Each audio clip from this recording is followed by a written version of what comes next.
تو آئیے اس کے ہجے کرتے ہیں۔ کاف لام زبر کل، لام الف زبر لا، کلا، با لام زبر بل، کلا بل، را الف زبر را، کلا بل را۔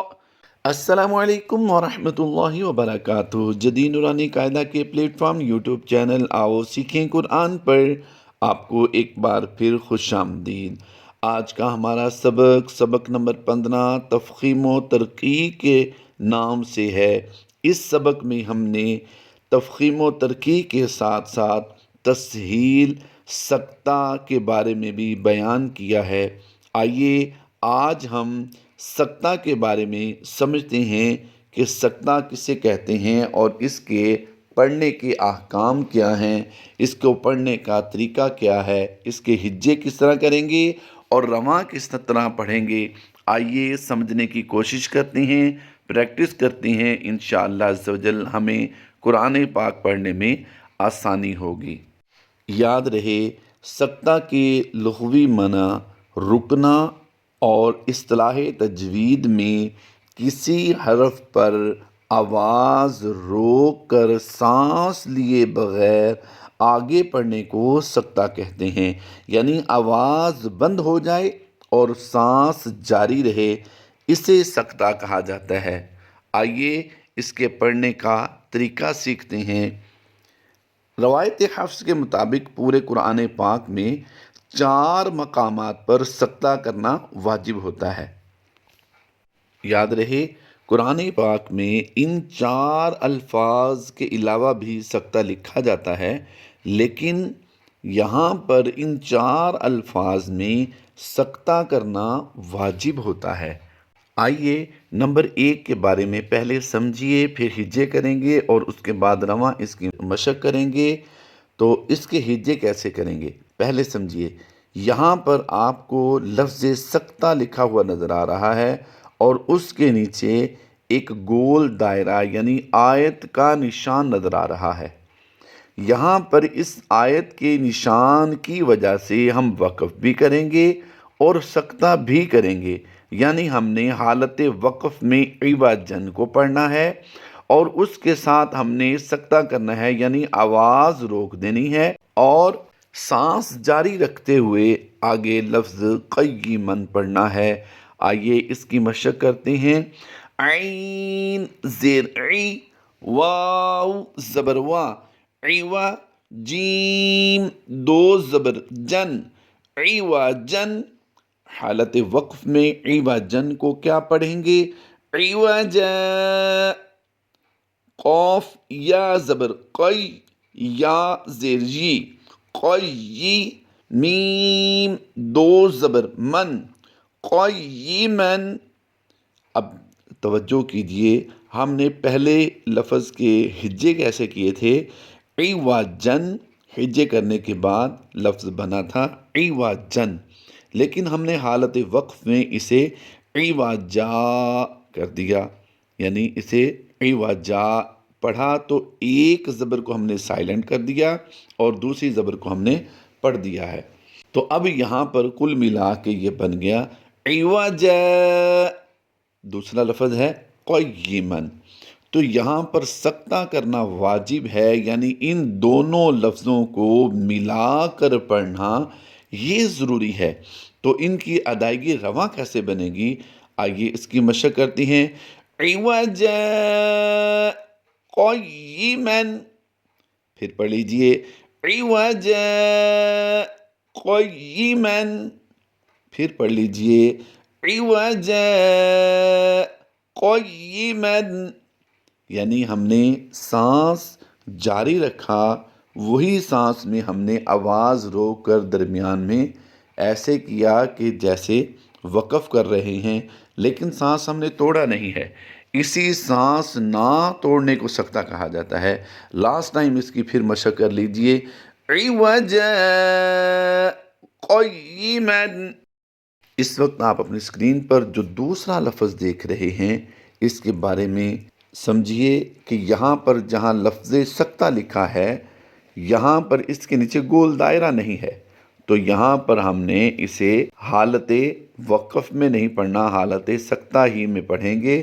آئیے اس کے ہجے کرتے ہیں۔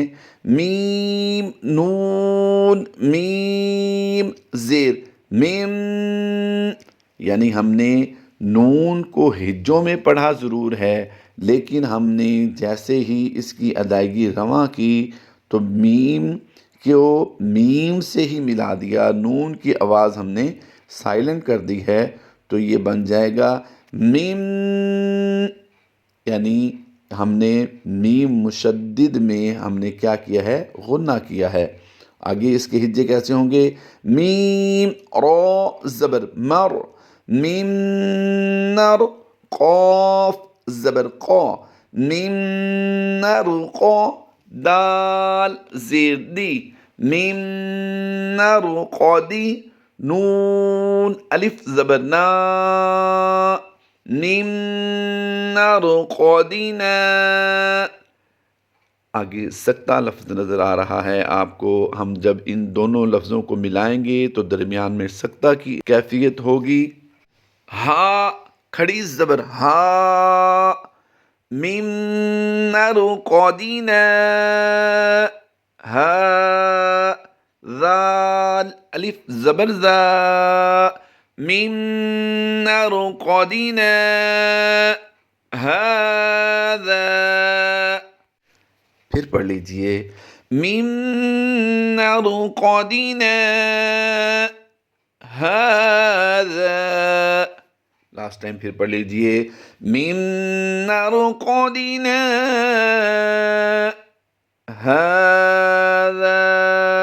یاد رہے نون الف زبر نا کو ہم نے الف مدہ کرتے ہوئے لمبا کرنا ہے، اس کے بعد سکتہ کریں گے، حالت سکتہ ہوگی، اور اس کے بعد ہا کھڑی زبر ہا کو بھی ہم نے لمبا کرنا ہے، زال الف زبر زا کو بھی ہم نے لمبا کرنا ہے۔ اس وقت آپ اپنی اسکرین پر جو تیسرا لفظ دیکھ رہے ہیں، آئیے اس کو بھی پہلے سمجھتے ہیں۔ لفظ سکتہ کو آپ دیکھیے، سمجھیے کہ یہاں اس کے نیچے بھی گول دائرہ نہیں ہے، آیت کا نشان نہیں ہے، تو یہاں پر بھی ہم نے وقف نہیں کرنا، حالت وقف میں بھی نہیں پڑھنا، ہم نے یہاں پر سکتہ کرتے ہوئے دوسرے لفظ یعنی راقن کو ہم نے پچھلے حرف کے لفظ کے ساتھ ملا دینا ہے۔ تو اس کے ہجے کیسے بنیں گے؟ آئیے پہلے ان کی مشق کرتے ہیں۔ واو زبر وا، قاف یا زیر قی، وقی، قاف یا زیر کی میں یا مدہ بنتا ہے۔ آگے ہم ہجے کر رہے ہیں۔ لام زبر لا، وقیل، میم نون زبر من، وقیل من، یہاں پر ہم سکتہ کر دیں گے، یعنی حالت سکتہ میں پڑھیں گے۔ را الف زبر را، وقیل من را، قاف دو زیر قن، وقیل من راقن، یعنی تقریباً سکتہ کی کیفیت ہم نے یہاں پر 1 سے 1.5 سیکنڈ رکھنی ہے۔ وقیل من راقن، آئیے اسے پھر لاسٹ ٹائم پڑھ لیجئے۔ وقیل من راقن۔ اس وقت آپ اپنی اسکرین پر جو نمبر 4 میں لفظ دیکھ رہے ہیں، اس کے بارے میں سمجھیے۔ یہاں پر بھی لفظ سکتہ کے نیچے گول دائرہ نہیں ہے، تو یہاں پر بھی ہم صرف حالت سکتہ میں پڑھیں گے، وقف نہیں کریں گے۔ تو آئیے اس کے ہجے کرتے ہیں۔ کاف لام زبر کل، لام الف زبر لا، کلا، با لام زبر بل، کلا بل، را الف زبر را، کلا بل را، نون زبرنا، کلا بل رانا۔ آئیے اسے پھر پڑھتے ہیں۔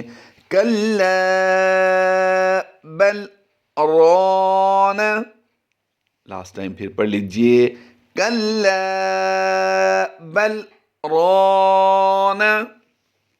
اللہ تبارک و تعالی ہم سب کو قرآن پاک صحیح معنوں میں پڑھنے، سمجھنے اور عمل کرنے کی توفیق عطا فرمائے۔ انشاءاللہ عز و جل ہمارے یہ جب قاعدہ مکمل ہو جائے گا تو اس کے بارے میں ہم مزید تفصیل سمجھیں گے۔ انشاءاللہ عز و جل آپ ہمارے ساتھ جڑے رہیں گے تو آپ کو قرآن پاک پڑھنا بہت آسان ہوگا، سمجھنا بہت آسان ہوگا۔ ہم انشاءاللہ عز و جل اپنے اسی چینل پر قرآن پاک کا ترجمہ بھی سکھائیں گے۔ اللہ تبارک و تعالی ہماری دنیا اور آخرت کی منزلوں کو آسان فرمائے۔ آمین بجاہ النبی الامین صلی اللہ تعالی علیہ وآلہ وسلم۔